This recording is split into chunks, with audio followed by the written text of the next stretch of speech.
Allez, on part aujourd'hui à la découverte d'une des plus anciennes civilisations du monde. Une terre qui a été façonnée vraiment par la foi, par la pierre et une résilience à toute épreuve. Préparez-vous, on va explorer un royaume un peu caché. Vous voyez, ce n'est pas juste un beau paysage, c'est la promesse même de l'Arménie. Des secrets anciens, une nature totalement brute, et puis cette hospitalité qui vous marque. C'est une immersion, une vraie, dans l'âme d'une nation. Et juste pour commencer fort, pour vous mettre dans le bain, tenez-vous bien, la capitale de l'Arménie, Erevan, est plus ancienne que Rome. Voilà, ça pose tout de suite le décor, on parle d'une profondeur historique qui est juste incroyable. Notre voyage, il commence donc ici, dans ce cœur vibrant et moderne qui est Erevan. Une ville construite en tuf, une pierre volcanique rose, ce qui lui donne une couleur absolument unique, surtout au coucher du soleil. Erevan, ça bouge, on sent vraiment son pouls sur la place de la République avec le spectacle des fontaines.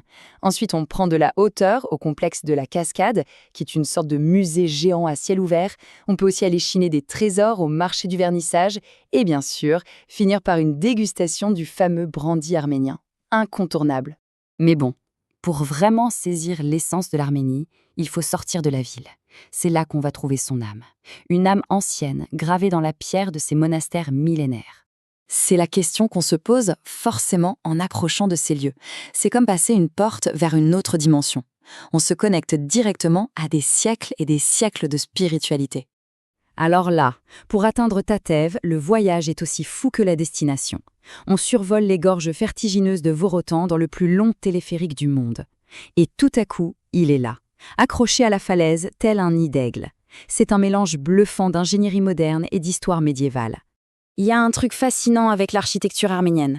Certains de ses plus beaux trésors ne sont pas construits, mais creusés. C'est le cas de Gehard. Là-bas, les chapelles, les tombes, tout est taillé à même la montagne. L'acoustique et l'atmosphère, c'est quelque chose d'unique au monde. Et chaque monastère a vraiment sa propre âme. À Khor-Virap, on a cette vue mythique, presque mystique sur le mont Ararat. Noravank, lui, est niché au fond d'un canyon aux roches rouge-feu. Et Sevanavank, avec ses pierres sombres, il veille sur les eaux bleues et immenses du lac Sevan. Là, on fait une pause. On respire. Parce qu'ici, le silence n'est pas vide. Non, il est plein. Plein d'histoires, de prières. Il y a une paix profonde qui se dégage de ces lieux. C'est très puissant. Bon, après la contemplation, place à l'aventure. On quitte la sérénité des monastères pour plonger dans les paysages bruts, sauvages de l'Arménie. La diversité des paysages est juste dingue. On peut passer des forêts hyper luxuriantes du parc de Dilijan, qu'on surnomme la Suisse arménienne, aux étendues bleues infinies du lac Sevan, l'un des plus grands lacs d'altitude du monde.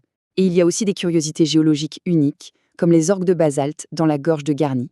Cette question nous amène dans une des régions les plus étranges et les plus belles du pays, un endroit où la nature et l'homme ont collaboré pendant des siècles.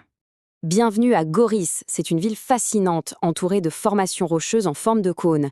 On peut y explorer d'anciennes habitations troglodytes, creusées directement dans la pierre, et pour vraiment comprendre ce lien si spécial entre les gens et ce paysage, un passage par le musée historique s'impose. C'est passionnant.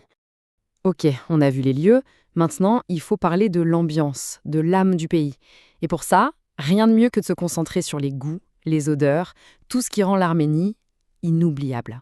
L'expérience arménienne, c'est d'abord un régal. Il y a cette odeur de fumée du khorovats, le barbecue local, qui flotte un peu partout. Le goût du vin d'araignée qui vient d'une des plus vieilles régions viticoles du monde. C'est riche, c'est puissant. Et puis, la sensation du lavash, ce pain plat tout chaud qui sort du four. Incroyable.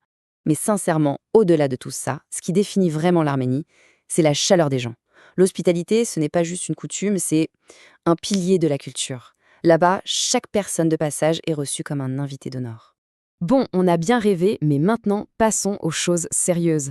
Voici quelques infos pratiques pour que ce voyage devienne une réalité.